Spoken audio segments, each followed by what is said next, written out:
పచ్చి పసుపు కొమ్ముతో చేసుకునే పులుసు వలన చాలా హెల్త్ బెనిఫిట్స్ ఉన్నాయండి. ఇది మంచి యాంటీబయాటిక్‌గా పనిచేస్తుంది. హార్ట్‌లో ఉండే బ్లడ్ వెసల్స్‌ని ప్యూరిఫై చేస్తుంది. ఇది చూడ్డానికి సేమ్ టు సేమ్ అల్లంలానే ఉంటుంది. దీన్ని ఈ విధంగా పీల్ ఆఫ్ చేసి యూజ్ చేసుకోవాలి. ముందుగా ఈ పులుసు చేయడం కోసం ఒక మిక్సీ జార్‌లో ఒక టేబుల్ స్పూన్ ధనియాలు, 5-6 ఎండుమిర్చి, 6-7 వెల్లుల్లి రెబ్బలు, 1 ఇంచ్ అల్లం ముక్క, 1 టేబుల్ స్పూన్ జీలకర్ర, ఒక పెద్ద ఉల్లిపాయని ముక్కలుగా కట్ చేసి తీసుకోవాలి. అదేవిధంగా 2 టమాటాలను కూడా ముక్కలుగా కట్ చేసి మిక్సీలో వేసుకొని మిశ్రమాన్ని ముందుగా మిక్సీ పట్టుకోవాలి. ఈ మిశ్రమంలో ఆల్రెడీ మనం పీల్ ఆఫ్ చేసి కట్ చేసుకున్న పచ్చి పసుపు కొమ్ము ముక్కలను వేసుకోవాలి. దానితో పాటు 2 spoon salt, 1 spoon chilli powder వేసుకోవాలి. తర్వాత ఈ మిశ్రమాన్ని ఫైన్‌గా వీడియోలో చూపిస్తున్న విధంగా పేస్ట్ చేసుకోవాలండి. ఇప్పుడు ఒక నిమ్మకాయ సైజ్ చింతపండుని గోరువెచ్చటి నీటిలో 10 నిమిషాల పాటు నానబెట్టుకోవాలి.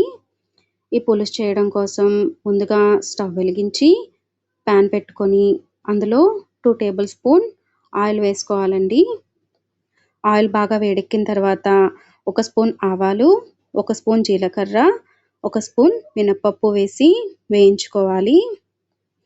పోపు వేగిన తర్వాత 3-4 పచ్చిమిర్చి, కరివేపాకు, చిటికెడు ఇంగువ వేసి ఫ్రై చేసుకొని మనం ఆల్రెడీ మిక్సీ పట్టుకున్న మిశ్రమం ఏదైతే ఉందో దాన్ని వేసి పచ్చివాసన పోయే వరకు 5-10 మినిట్స్ బాగా వేయించుకోవాలండి. పేస్ట్ బాగా వేగాక ఆల్రెడీ తీసి పెట్టుకున్న చింతపండు గుజ్జును వేసుకొని ఒక గ్లాస్ వాటర్ యాడ్ చేసి ఇందులో ఒక చిన్న బెల్లం ముక్కను వేసుకుంటున్నానండి.